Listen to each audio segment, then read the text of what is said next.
Welcome to this 211th edition of Europe Calling. I would especially like to welcome our guests in Georgia today, whom you can already see here and whom I'll introduce in more detail in a second. My name is Maximilian Fries. I'm the Managing Director of Europe Calling, and I am your host this evening. Before we get started, a few housekeeping announcements. We're going to be speaking German and English today. And to make sure everyone understands everything, we have two interpreters assisting us. You can find the interpreting functionality by clicking the small globe in the control bar or by clicking more, and then you can simply select the language you want to listen to. In English, so everyone knows what I'm talking about. So welcome to this 111th Europe Calling webinar. Today we will speak German and English. If you need English interpretation, please check out the globe in the control panel and choose English. And if you're on a mobile device, it's actually under More. Wieder zurück zu Deutsch. Wie immer, bei Europe Calling könnt ihr eure Fragen As stellen. always, with Europe Calling, you can ask your questions and rate the questions of others. Today we are using Slido for this, and you will see the link for it in the chat. Now feel free to ask your questions there and rate the questions of others. We have over 1,000 registrations. Many of them will be joining us, even though it's 6 p.m. on a Saturday. So we have lots of interest, which is why we need your votes in order to find the most popular questions. And please add your name so I don't always have to say anonymous user. And as always, Europe Calling will be recorded and then put online on YouTube and as a podcast. Please bear this in mind when asking questions. Now that's it for the housekeeping rules. We're going to get going. We're now going live to Georgia, where people have been taken to the streets for 16 days to demonstrate against the ruling party and for a future in Europe. And we said, okay, as Europe Calling, we have to get involved. Also to ensure that this gets attention in Western Europe. And today is also a special day because exactly 1 year ago today, Georgia was granted EU candidate status. That's why we're organizing this webinar. We will now hear from our two guests for about 10 minutes each, and then we will have time for your questions. And then at 7 p.m. we will finish. And I would like to start with our first guest, Teona Macharashvili, democracy activist in Georgia and co-founder of Caucasus Open Space. This is an NGO working for democracy, rule of law, and sustainability in the region. And Teona is also the director of Maisi.News, a platform for investigative journalism. Dear Teona, we are delighted that you are here this evening at Europe Calling, and you have the floor. Thank you, Maximilian. Is my voice audible? I think so, right? It's perfect. Let me start by saying thank you to everyone who registered and expressed their interest on a Saturday evening to be with us and to listen to what we have to say. And thank you to Maximilian and all the organizers for this wonderful opportunity to make our voices heard. Also, again, it would be important, I think, for us to share our thank you for all the numerous actions of support that we see from your side in Georgia. And one of the latest ones, the adoption of the resolution that's named, I believe, European Future for Georgia. It was adopted in October with the motion of the Alliance 90, the Greens, the FDP, and the SPDs. So that also mentions the sanctions and the challenges that the democracy in Georgia has. So definitely a huge thanks for that. We have 10 minutes, and I would like to be able to cover some of the essential, the most important aspects of what's going on in Georgia today. And I'd be happy later on to answer any of the questions that you have. But let me start by what's happening today in the streets of Tbilisi and in the streets of Georgia. We have protest, which is concentrated in Tbilisi, but also over 30 cities throughout Georgia. So the protest is absolutely unique in a way that this is not just the people, not just the citizens standing in the streets peacefully protesting. Firstly, violations that happened during the election day and the massive fraud that happens on the elections, but most predominantly protesting the November 28th decision of the ruling party Georgian Dream that has decided to make a public statement saying that they suspend negotiations on European integration until 2028, which I think everyone in Georgia understands that there's no such thing as suspending the negotiations. It basically means the termination of that.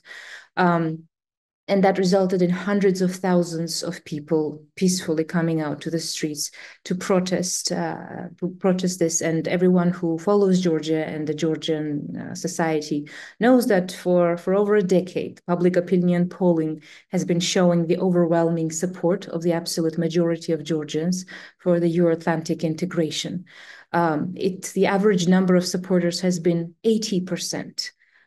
For almost a decade. The number may fluctuate a little bit from year to year, but it's very stable. That absolute majority of Georgians are supporting the idea of Euro-Atlantic integration of Georgia. And I would like to start off by saying that the European integration for Georgia is something of a very fundamental aspirations. It's very fundamental for Georgians on a very basic level, because Europe for Georgians has been equated to rule of law, to the fundamental human rights, to the democracy, to freedom and to fairness and to the equality. And I would like to remember the words of one of the protesters who took the microphone back in summer, when the law against the civil society, we popularly in Georgia, we call it Russian law, because for the first time, this law that's violating basically the freedom of expression and the freedom of operation of the civil society, it was first introduced in 2012. And by the time European Court of Human Rights has said in their final decision, that this law is undemocratic and it violates numerous articles in human rights under the European Convention of Human Rights, by that time, over a decade, a majority of the free society, free media, election observers, and NGOs in Russia had been wiped out by that time. So this is the very same law that was adopted in Georgia in summer. And the night before it was finally adopted, when the president has vetoed the decision to adopt this law, the next day we were waiting for the parliament to overcome the veto. So the night before, when the law has finally entered the force, there was unprecedented number of peaceful protesters in the streets. Some of the drones that were taking the film from the air have approximated that there were approximately 300,000 peaceful protesters in Tbilisi on that day, which is extraordinary for a country of about 3.5 million.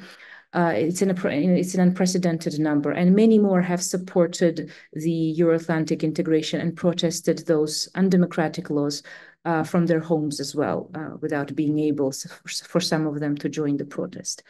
And I think this is something of an extraordinary aspiration for the citizens of this country, because the pressure on the government has been so high to continue steady progress in the democratic development and steady progress in Euro-Atlantic integration. The pressure was so high from the citizens that in 2017, the government was literally forced to adopt the Article 78 of the Constitution in Georgia, according to which, and I quote, it says that the government institutions have to do everything in their power for Euro-Atlantic integration of Georgia. This is in our constitution. And the preamble of the Georgian constitution says that our current contemporary constitution is based on the legacy of the first constitution of Georgia, which was adopted over 100 years ago in 1921, which I think that all of the citizens of this country feel that this is their legal heritage, something that expresses our values and the way we want to govern our society. Because the constitution, the first constitution of Georgia that was adopted in 1921, over 100 years ago. It was one of the first constitutions in the world that provide as much detail as it did when it comes to describing the level of freedom, equality, fairness for all of the citizens, whether it's male or female, whether it's representatives of different social, political groups, whether it's for different ethnicities or for people from the different religions. So it's an extraordinary piece of legacy, basically the constitutional heritage that we have, which current constitution says that we have to base our development of our governance based on that legacy of that constitution. So today, basically, hundreds of thousands of people are protesting in the streets. The protests have started on November 28th. So this is day 17, I think, of the massive uninterrupted protests. And something extraordinary is happening in Georgia, both in a bad way and in a good way. What's happening, the extraordinary aspect in a good way, I would say, is that definitely hundreds of thousands of citizens have been protesting every day peacefully within the constitutional framework. But it hasn't been just the citizens. It has been thousands and thousands of public servants. From what we were able to trace publicly, approximately 3,500 public servants from different ministries have signed the open letters, open statements condemning, on the one side, the violence against peaceful protesters, and on another side, condemning the government's decision to halt the European integration process of Georgia. So this is extraordinary because if someone follows what's happening in Georgia, the economic violence against public servants has been extraordinary. There was massive intimidation and pressure in the pre-election period, and the situation in Georgia, considering that we don't have any strong social or economic protection systems for any public servant in Georgia who protests anything that the government does. This is related to a substantial risk to their life, to their career, to their economic security and everything else. So this has been an extraordinary act of courage on the side of the public servants themselves, who have for years and years have been serving the democratic development of Georgian institutions and the opportunity, a chance for the European integration of Georgia. But what we see today, again, is that people are being tortured. There is massive violence in the streets. And as member of the team that provides legal support to people who have been illegally detained in the streets, as a legal team that documents the violence in the streets, I can say that roughly 500 people have been illegally arrested up to this day, starting from November 28th. We can estimate that approximately 300 of those arrested people have been violently brutalized, and even many of the organizations, including our own, have basically the evidences that there has been torture and inhuman, degrading treatment. And I would like to recall one of the most recent and the heaviest incidents that our lawyers have witnessed themselves and have heard from the people who suffered this violence themselves. Those were peaceful protesters. They were peaceful journalists who have basically been arrested, and while arrested, they were systemically beaten every 5 minutes. The different groups of the law enforcement would come in and beat them in the head, in the face, until they got unconscious. And to those people who were unconscious after all those beatings, they also threw in some of the gas that is basically quite poisonous and has very heavy complications for one's health. The machine that where they have been detained has been bloody all over when they came in and to look around, and about 100 of those peaceful protesters were denied the emergency hospital services, even though they were in a very difficult medical conditions. So what we're seeing today that's been happening, it's it's a violence of unprecedented scale and intensity in Georgia. But regardless of all the risks that exist in terms of physical safety, in terms of every other aspect that the peaceful demonstrators are subject to, still the numbers do not decrease. The numbers increase day by day, and the protesters are very firmly saying that we want European integration and we will not accept the hijacking of the democratic institutions. All of that had a little bit of a context that I would like to provide, because even though the massive and systemic protest has started on November 28th, as government said that they will suspend the EU integration talks, but before that, we had October 26th elections. And our own organization, Caucasus Open Space, has been a member of the We Vote coalition that unites approximately 30 different election observer organizations. And we have been coordinating with other election observers as well. And what we have found is the massive systemic scale of election fraud, which basically substantially affected the election results. So today, basically, the only ones who recognize the election results are basically the Georgian Dream itself, and unfortunately the Constitutional Court, which for years and years we have been saying that judiciary in Georgia is not free, and unfortunately considering the fact how the judges are being appointed, or how the system of the responsibility of the judiciary system works, all of that indicates that the judiciary is basically instrumentalized by the ruling party. What happened is that during the elections, our own coalition, we have gathered the evidences of the systemic fraud, violation of the secrecy of vote, the bribery, and the system basically worked in a way that we have witnessed all of the methods of fraud and election violations, both the simple ones, something that occurred maybe in the 2000s in Georgia, but also more sophisticated ones as well. Some of the most widespread violations have been violation of the secrecy of vote, but also the bribery, but also voting through other the numbers of the IDs of the other citizens, so-called renting of the IDs of the citizens. So we collected, our own coalition, Observer Coalition, has collected the evidence approximately from 1/5 of the polling stations, not the polling stations, the polling stations that combine approximately 1/5 of the total voters in Georgia. So approximately 417,000 votes were affected by systemic fraud that happened in Georgia. And we have the evidences and the litigation, and that is basically 20% of everyone who has voted. But then again, we didn't cover all of the polling stations, so the 20% that we have found is probably much, much more higher. Other election observers have also, like Isfed and Gaila, they have also observed that from 10 to 20% of polling stations, there were kinds of heavy violations that directly affect the outcome of the election results.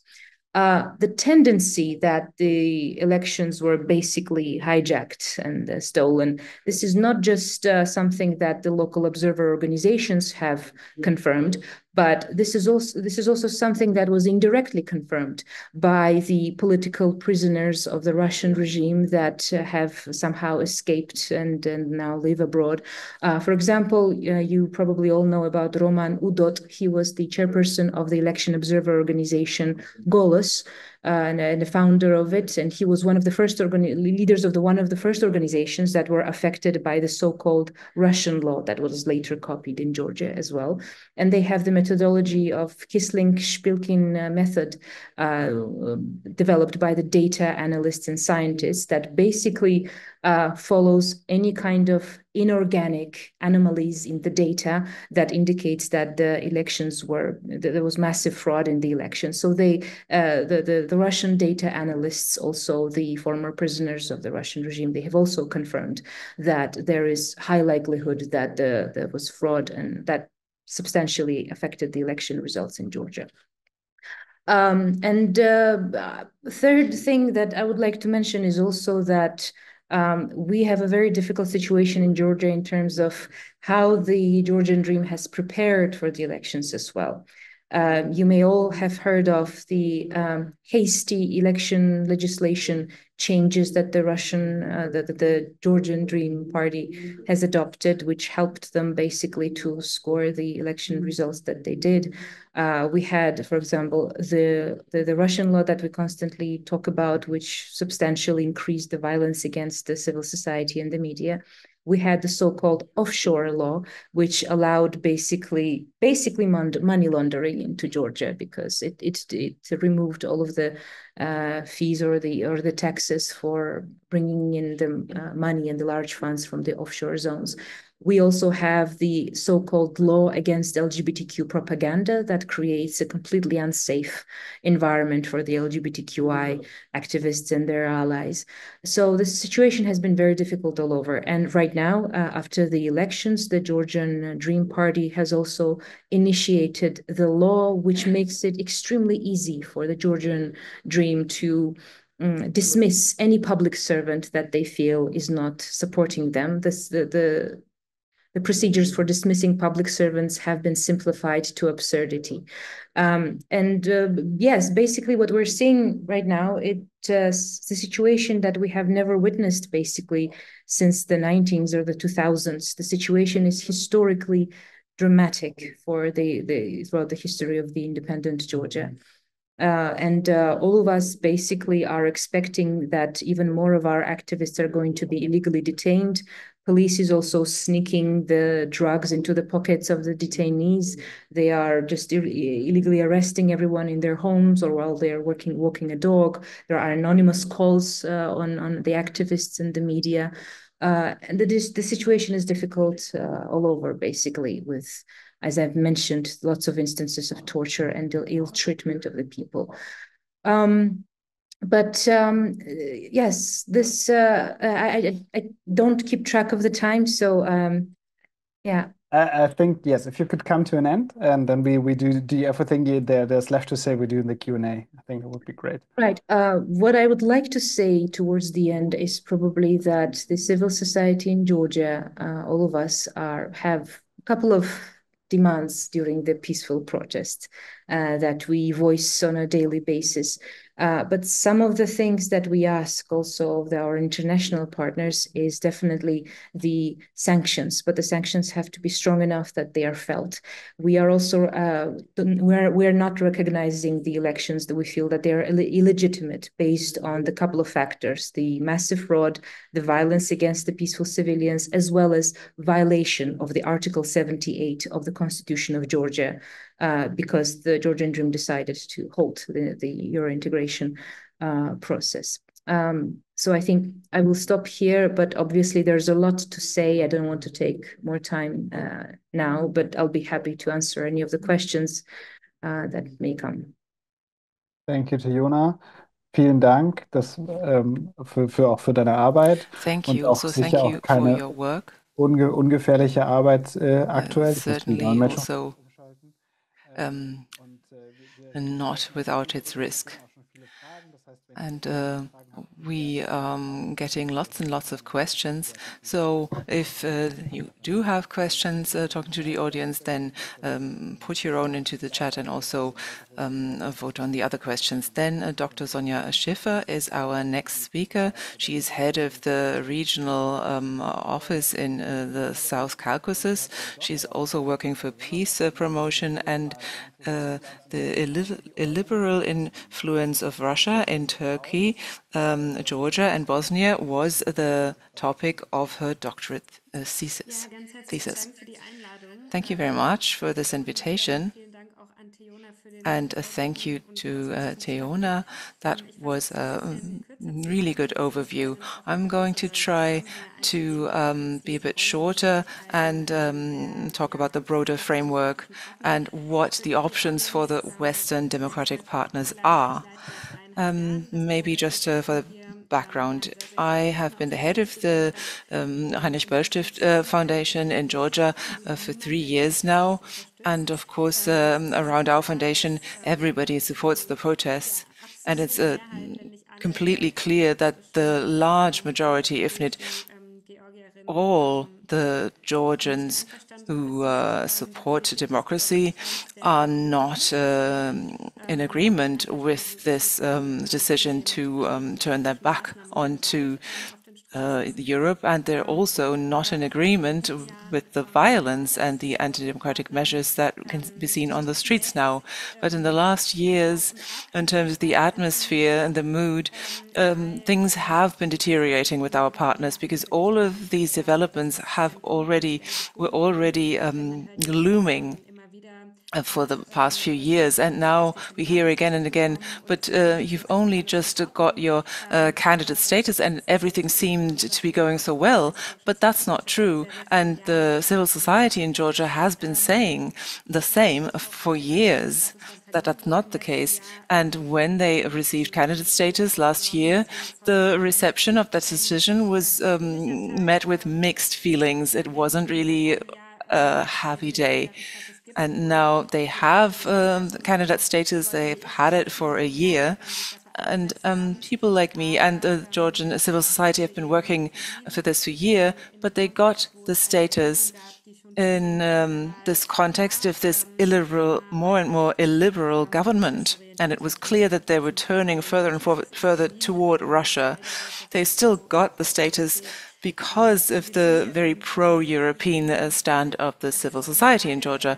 And I've seen in the tool that there was a question, I think, why people keep voting for a Georgian dream despite their anti-European position. And Teona said something about the elections and manipulations, but we can talk about this during the discussion as well, I think. So to start, I wanted to say something about the policies of Georgian Dream, to give you an overview. It's important to note that in 2012, Georgian Dream got to power. So that was a change of power that was supported by a broad majority, and so were their policies at the time. There was a lot of support for that. And in 2008, there was the Russian war against Georgia, and after that, Russia occupied Abkhazia and South Ossetia, those regions, and the economic relationship between Russia and Georgia had broken down completely, because there had been this embargo against Georgia for a while. So many people in Georgia wanted to normalize that relationship with Russia, because they need the gas, and then the party Georgian Dream stood for that, and they were quite open about that even in 2012. But there was support for that at the time. But normalizing the relationship with Russia does not mean that they wanted to oppose their integration in the European Union in Western Europe. That had been the goal for many years for the majority of the population, and they voted for Georgian Dream back then because the government in power at the time had violated human rights more and more, and so they'd lost trust of the populace. So Georgian Dream then stood for, let's say, respecting human dignity. That's what they said. But at the very latest, now after this very brutal repression of protests by the police, that's no longer what they stand for. So since 2012, when Georgian Dream came to power, we can see that in politics, the economy, and also in the society, the ties to Russia have been strengthened more and more. A lot of that under the radar, because economic integration was also something that was written in the constitution, as Teona said. But it was really just lip service. They said they wanted Euro-Atlantic integration, but only as long as the interests of certain parties were not at risk. And back then, there was no concrete possibility for NATO membership or EU membership. And that all changed with the Russian war against Ukraine, with the invasion. Then, all of a sudden, Georgia finally got this European perspective. And Georgian Dream's reaction showed very clearly, at least that's my take, that this party, Ivanishvili, let's say, didn't want this integration process in the European Union, didn't want the candidate status. And then in 2023, they adopted the Russian law, the foreign agents law, then they took it back, and then they got the candidate status, and then this year they finally adopted this foreign agents law, which of course leads to a lot of pressure on civil society in the country. And then there's the LGBTQI, and there's a package on that, which also restricts freedom further. And Georgian Dream, especially a lot of people who are important in the economy have benefited from a good relationship with Georgian Dream and getting closer to Russia, even and especially since the invasion of Russia in Ukraine. And there have been journalists finding out that, let's say, very expensive cars are still being exported to Russia from the EU via Georgia, even though there are sanctions in place, and other goods as well. So that is a way to evade the sanctions, and the government in Georgia doesn't seem to want to stop this practice. So it has been said, but we cannot say it often enough. It's anti-European, but it's also a very illiberal and anti-democratic course and authoritarian course. But that started early, in 2017 already, when they wrote Atlantic integration in the constitution. They added that marriage is a union between a man and a woman, so traditional family values should be kept, and the gay rope hack, that was Russian propaganda, should be something that their population should be protected from. So that was also something propagated by Georgian Dream. And then there was a further radicalization, especially since the Russian war against Ukraine. For instance, in last year and this year, the prime ministers of Georgia, the consecutive ones, joined the conference in Budapest, which was a right-wing extremist conference, and gave those voices a platform in Hungary. And in 2023, Georgian Dream was excluded from the European Socialist Party, where they were an observer. They never really had a social democratic profile, but at the very beginning of their government, the first mandate in 2012, they had adopted a couple of social democratic measures following Poland's model. So maybe, just briefly, I would like to say something about the protests, the scope of the protests, and how they've been beaten back. Teona said something about gave some figures as well, but let's say 200,000 people around about have been protesting in the last few years. If you look at the same number rationally in Germany, that was calculated, extrapolated to the German population, that would mean 4.5 million people protesting in Germany, or 18 million in the US. And so 400 people or more at this point have been imprisoned, and that would be 9,000 in Germany and much more in the US. So the numbers are quite high for a smaller country, so you have to look at this in perspective.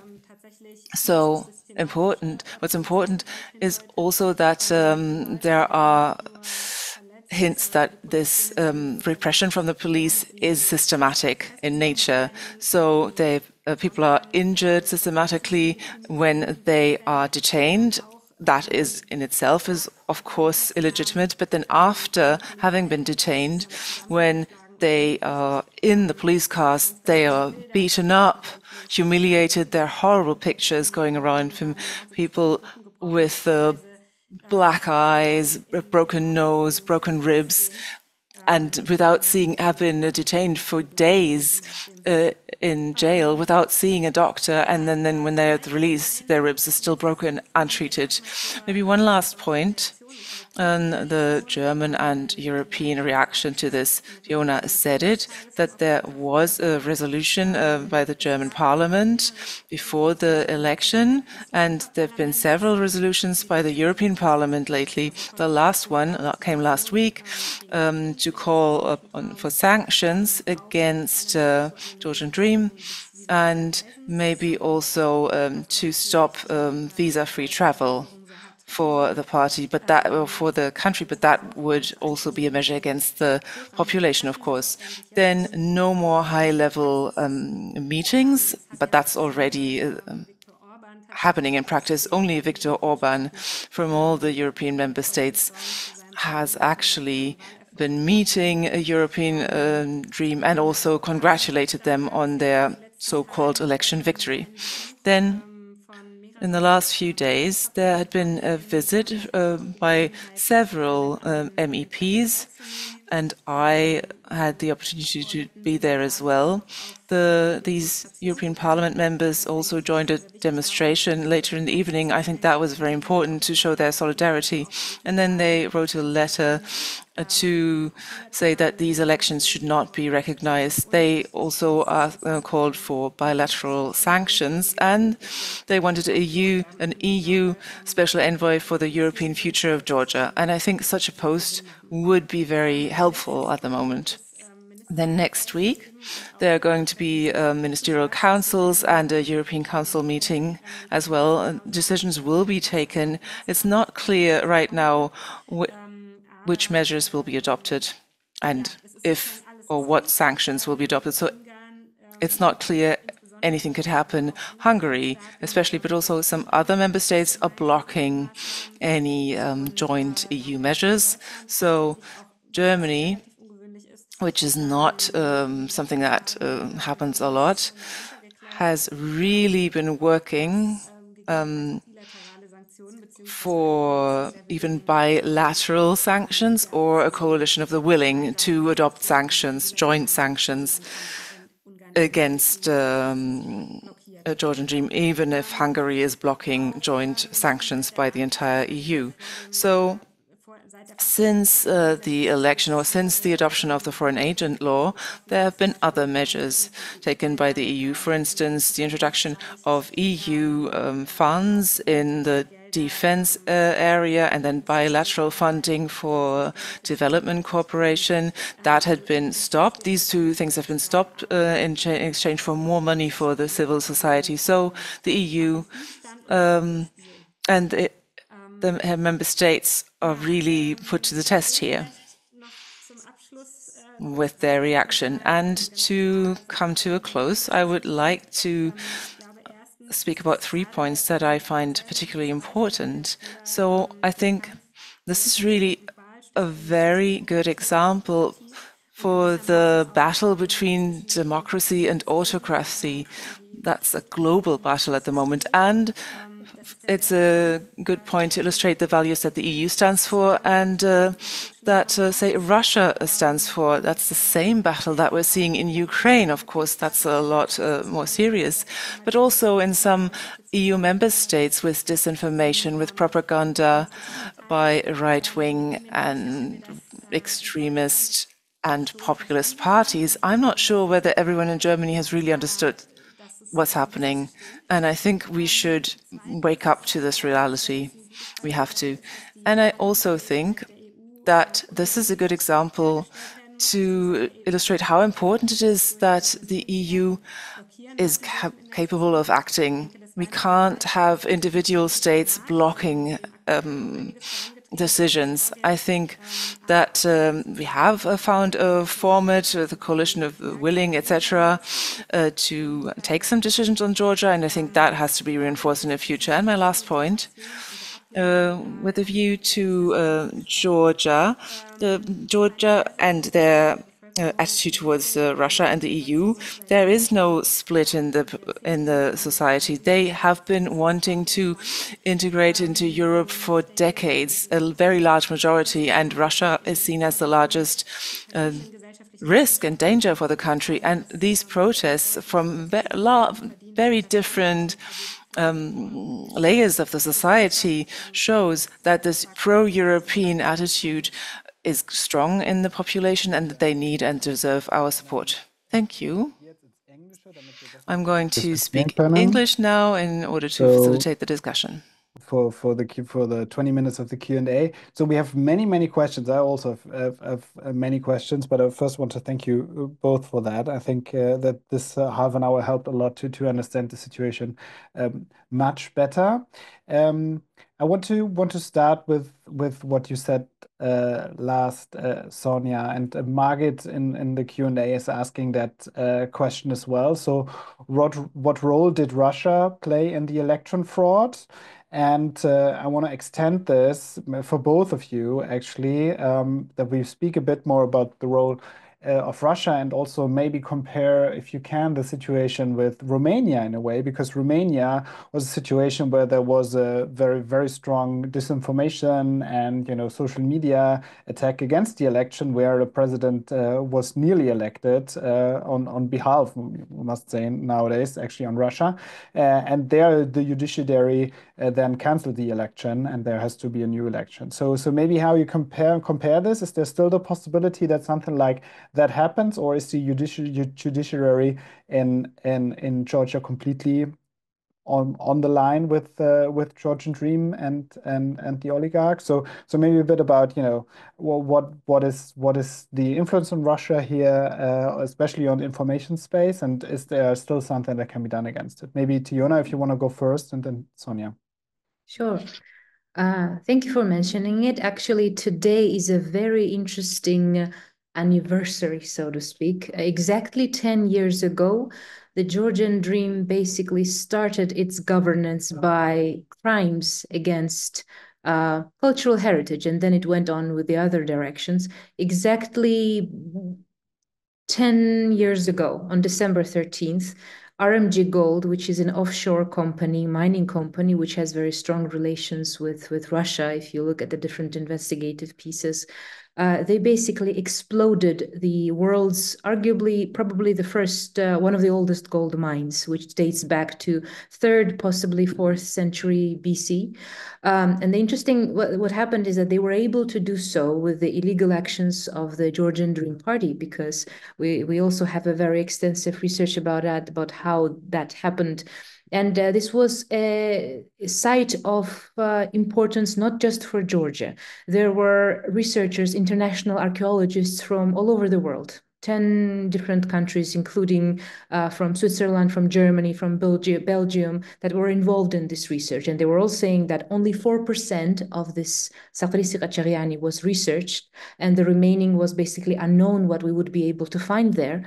And the president of the German Archaeological Society, I think that's the name, he said 10 years ago that this Sakhrisi Kachariani ancient mine has importance not just for Georgia, but for the entire world. And the Georgian Dream, because of the financial gain, and has just very simply went through series of basically unconstitutional acts that allowed to destroy effectively one of the most ancient, the oldest mines for the world, not just for the Georgia. And this was basically when the world should have understood what the Georgian Dream's governance would be like. And every year since then, they basically followed with different actions that have escalated to what we have today. And so when you're mentioning about the Russian influence in Georgian politics, the trace is very strong in terms of legal and political governance, but also in the disinformation scene as well. Because if you compare the narratives that you look at how the Russian government has been basically justifying their illegitimate actions since 2012, when this Russian law was adopted. If you compare how this law was justified in 2012, and if you compare the narratives and the speeches of the Georgian Dream rulers, it feels like a copy-paste. It feels like basically all the very same textbook activities that happened then and that how it happens now.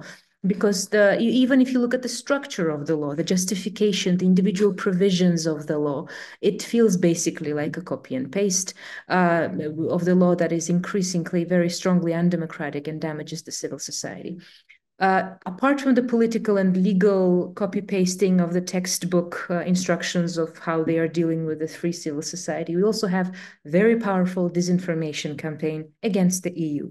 Because basically people who have been through so much war and through so much struggle, basically the disinformation campaign is trying to convince the Georgian population that the Europe wants to drag Georgia into the war, and that European and Euro-Atlantic integration would mean that Russia would be forced to reinvade Georgia. That is the narrative that is very powerful among the disinformation campaigns, that the source of funding that leads to us basically to the Georgian Dream, and then possibly to the other actors as well.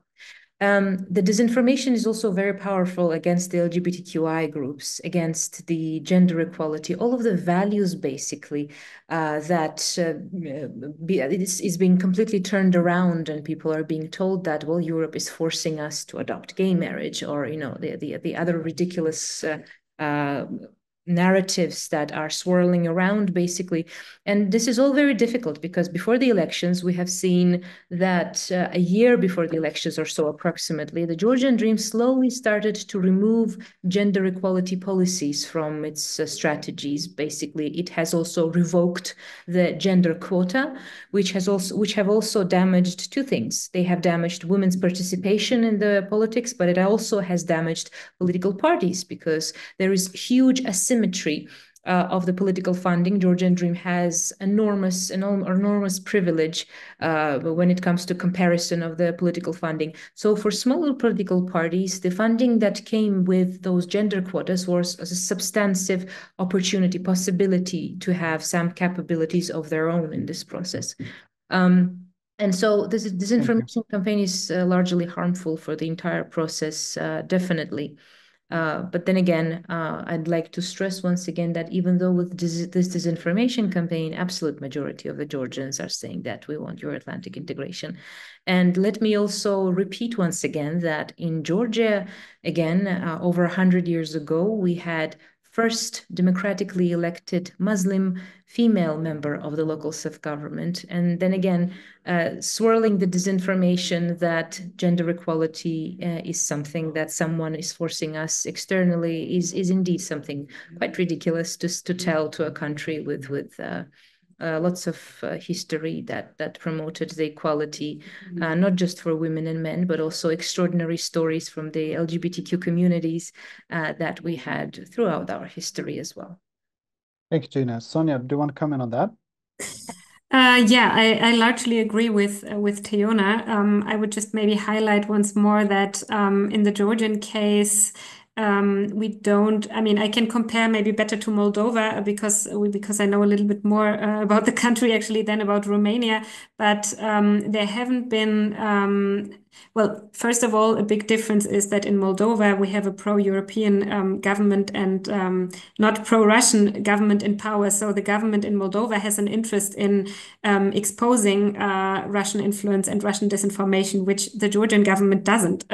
So this is also a reason why I believe in the last couple of years very little there has been very little proof or very few hard facts coming out, because the Georgian government does not have any interest in exposing such type of influence. But we do know that many that under the Georgian Dream, far-right and pro-Russian actors have flourished, and most of them have connections to Russia. They have been traveling to Russia. They have met Russian officials.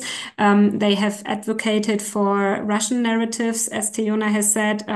So this gay Europa narrative, trying to discredit the European Union, traditional values discourse. Lately, also this sovereign discourse, which Russia started as sovereign democracy. This whole narrative on foreign agents,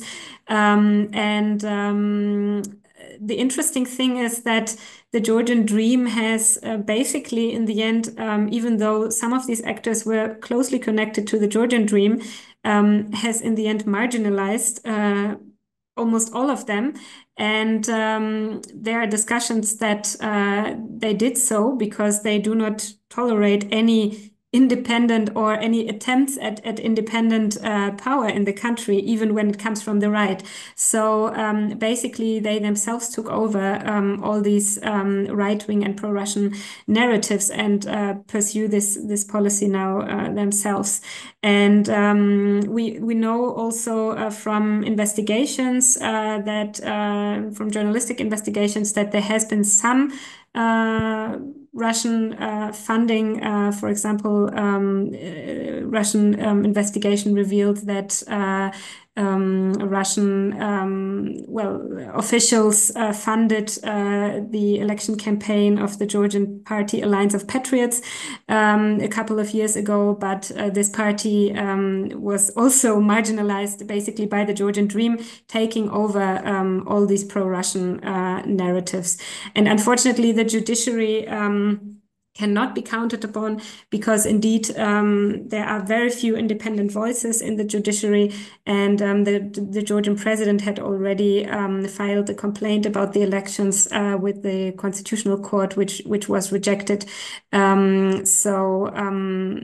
We have no hope that the Constitutional Court will actually decide in a pro-democratic and pro-European way, as it would be in line with the Constitution. Thank you. So good that you mentioned the president, so Zurabashvili, the de facto president at the moment. But today there's also a special day because there's now a second president voted on by the parliament for the first time. Used to be by the people, and now it was by the parliament. So Teona, can you?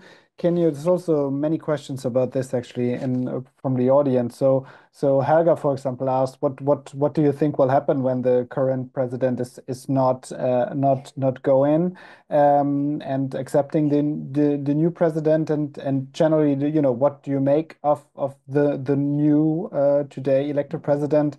And final question on that kind of, the president's question is also, which I found very interesting from Mona. She asked, how united is your position at the moment? Has something changed since the beginning of the mass scale protest? And then comes that's a very interesting bit to the former question is there some sort of rally around President Zurabashvili at the moment? So what's her role? What's the role of the kind of new president that's been elected today? Unfortunately, I believe that the question about the new president is the new president is highly irrelevant to the current situation, because I think everybody has understanding that he does not have any political weight on his own. He's basically the puppet just appointed by the GD. It's one of the people that have been considered to be, extremely easily manipulable. Basically, he doesn't have his own political weight whatsoever, basically.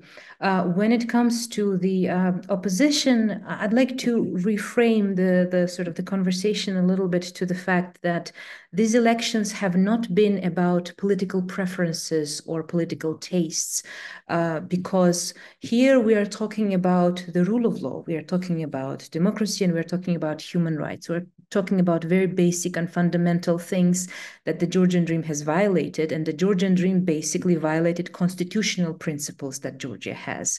The Article 78 that says that we want the EU integration, and also with its own violence and with the massive fraud. So it's not about the political preferences at all. I think that it's about preserving the democratic values that for Georgians have been associated with the European Union. So this is why I believe that, as Sonja has rightly mentioned, this has much wider implications for the EU as well, I think, because again, in Georgia today, we're not struggling for which party is going to be recognized or not. We're struggling for preservation of very fundamental values in Georgia, which has been basically an island of hope for many of the neighboring countries who often found a refuge in Georgia from political persecution in their own countries. And today we're losing Georgia as one of those islands of democracy and freedom and fairness that used to be there. And so this is why I think it's has much wider implications for the EU, the idea of the EU and Europe, rather than just an issue of the political taste. And I would like to recall and cite something that this young people said in the largest rally, the largest protest that we had. He went to microphone, and in front of hundreds and thousands of people, he said something that expresses sort of the nature and the character of this protest. And I quote, he said, "We want freedom, we want fairness, we want equality, and this is why we want European Union, and we are willing to work very hard for it."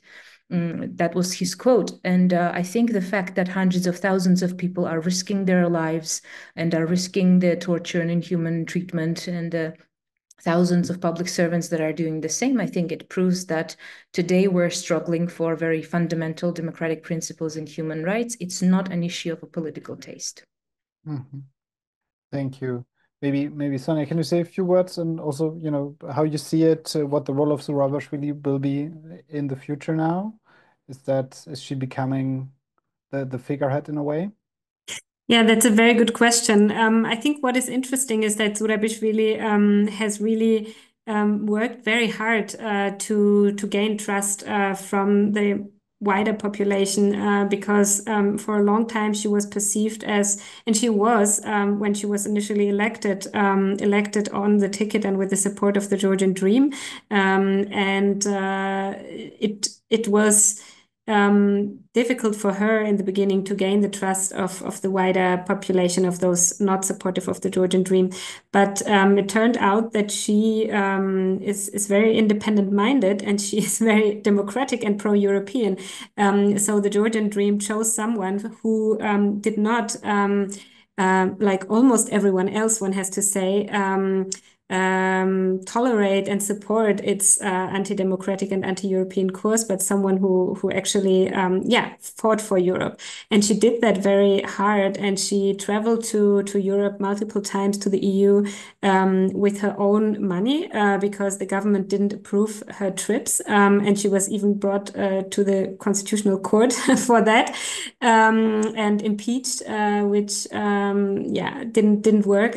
So she's still there, but you rightly said that today the Georgian Dream installed a new president, but Zurabishvili said that she wants to remain in power. She will remain in power from her perspective until new elections, and then consequently a new election, democratic election of the and indirect election. The presidential elections are indirect, of a new president. I think this is a role that Zurabishvili never sought. She is not someone who was looking for a new career as a prime minister or with a new party. She took that role, I think, relatively unwillingly, because she saw that she gained this trust from the population, and she got this role to save the country's democracy and pro-European orientation. And I think she's still quite cautious, not to appear too much as the leader of the protest movement. So today she went to Parliament, I think twice, in the morning and in the evening, and showed solidarity with the protesters and gave a short speech, but she really doesn't kind of put herself in the spotlight too much. And I think that's a good decision. And also the opposition parties, they are even less present. And I think that is also a good decision because, as Teona said, this is not about preferences for specific parties. This is really about democracy, human rights, and democratic elections. And possibly, if the opposition played a stronger role, I mean, not possibly, but this would definitely be instrumentalized by the Georgian Dream. So it is better to keep it as a civic movement for now, I think. Very interesting aspect, yeah. And I think this is also a bit when from what I was reading and hearing from you, this was also kind of the difference between, you know, the demonstrations now and the demonstrations that happened after the election, which were very much, you know, also organized and formed by the opposition parties that faded relatively quickly, and now they're like the continuous 2 weeks now of demonstration is very much people driven. And I think this is, yeah, as you said, it's a very important sign. So, I mean, there are many more questions, and we answered quite a lot of them, but we have to come to a close. So I want to ask you both for closing our top question by John Gaskell. He asked, what can citizens across Europe do to support democracy in Georgia? And I think a very important question. I want to give the first word to Sonja. So Teona has the last word. I think that's fitting. So Sonja, what concretely can people like that are in this room now in this webinar and will watch it later? And I would just want to say we will put all the things we talked about, also about election fraud and all the things. We're going to collect all the links and send it to you so you can read it yourself, also reports, because we obviously don't have time to go into like all the details in an hour. But we send you all the information next week, so you're up to date and you know everything you need to know. So Sonja, what can people here do? Yeah, very briefly, I think two things. The first thing is to show your solidarity, to show that you are watching, to show that you care. It really means a lot because, Georgia is a bit, you know, distant geographically, and sometimes it feels like many Europeans still don't know the country very well and don't really understand what is happening. So I think showing your interest, showing that you care. There were also letters, for example, signed by artists, international artists and cultural workers. These kind of initiatives, I think they really mean a lot, also to the protesters in Georgia. And secondly, if you have some spare money, there are several fundraisers self-organized in Georgia to support fines for the detained, to support medical treatments, to support media buying, independent media buying equipment for the protests. Some of the equipment was destroyed. So if you have some spare money, I would recommend to donate to those organizations or individuals collecting money for such good causes. Thank you. Thank you, Sonja and Teona. Thank you for this question. First of all, I'd like to say that indeed, in Georgia, the protest is peaceful and it's entirely within the legal framework, basically. And we are doing everything we can within this peaceful and the legal means to be able to defend our democratic institutions and principles. But we cannot do this on our own. Definitely, the GD has a very strong apparatus of the law enforcements that are basically involved in this torture and the massive arrests and persecution against free media and the civil society. So from this perspective, we are trying to advocate for powerful and quick and effective individualized sanctions, because despite on how long and whatever we do, we cannot do this on our own, definitely. So this is very important. The second aspect is, of course, to raise awareness throughout the world about what's happening. Because if you look at the financing that the Russian government is pouring throughout the world to spread the disinformation narratives and all of that, it's extraordinary. And the voice of the simple, common Georgian citizens does not get out as much, in our own words. And we would really like the help to make sure that the world knows about truly what is going on. So please do support and share information from the independent media organizations. And I will start by my colleagues. There's Publica, there's Onji, there's NetGazeti, there are IFACT, which is an investigative organization, and Sonja has mentioned about the avoidance of the sanctions, and they have brilliant investigative pieces about that. Maisi.News, we have our own media organization where we try to bring the most important information to the light in English language also. So please share the information, make the world know about what's going on, condemn the violence and condemn the oppression against free media and the peaceful protesters. I think that would be really important. And thank you, Sonja, for also mentioning about the fundraisers. There are lots of decentralized, citizen organized fundraisers that help people get medical attention, those who were directly affected during the violent dispersal of the rallies. There have been numerous people who were illegally dismissed also in this process. And if you look at the country of 3.5 million, at least 1 million people can be, through directly traceable statistics, are dependent on the ruling party because they are either socially vulnerable and depend on the social support from the government, or they are public servants or work for other kind of budgetary organizations, which is basically 1/3 of the population. So definitely we need fundraisers for those who were illegally dismissed or otherwise harmed during the peaceful process. We need support for of course, the independent media as well. There are different citizen organized fundraisers who all are doing a great job. We also were requested from one of the groups to help with the fundraisers, so we provided our own account for that as well. So you are really free to address us for those kinds of questions. And lastly, I want to end this by what we're doing. We are collecting and documenting information about the illegal actions that are being going on, and we're happy to provide legal assessments, the statistics, the evaluations of what's going on to anyone interested to share this information and make the voices heard. And we can help with connecting you to the different fundraisers, obviously, and whatever we can to maintain the possibility and the chance at a democratic future. And I would like to end my conversation again by huge thank you to everyone who has been talking about the sanctions and the support to Georgia. That means the world to us.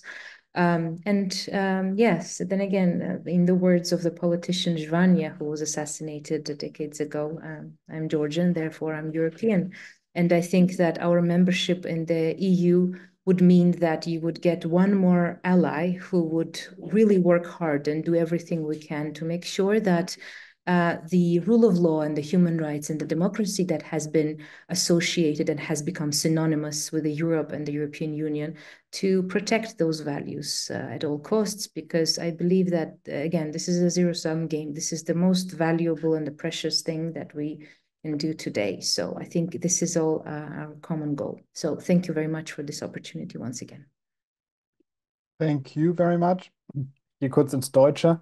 Wir werden, wie gesagt, alle Links auch nochmal rumschicken. So we are going to send all the links to everyone, the information, the fundraising links for you to support that. And we're going to continue to look at this issue, maybe another webinar next year when you have more time for further topics. I know that there's another event next week from the Heinrich Böll Foundation. So there's a lot to do, a lot to learn, and we want to contribute to that. Thank you to Teona, to Sonja, to our audience tonight, Saturday night, December before Christmas.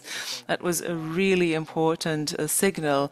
Everything will be online for your information, and Europe Calling will now go into a Christmas break. We'll be back next year to look at this issue, but also Romania with the social media campaign there, what happened there. So that is one very important topic. How can we defend our democracy, maintain it? So we're going to continue to work for that. Thank you for your support and for being here. Have a very good evening. And to Georgia, be careful, look after yourselves, and I hope you'll make it through. We're here to help you. Bye-bye.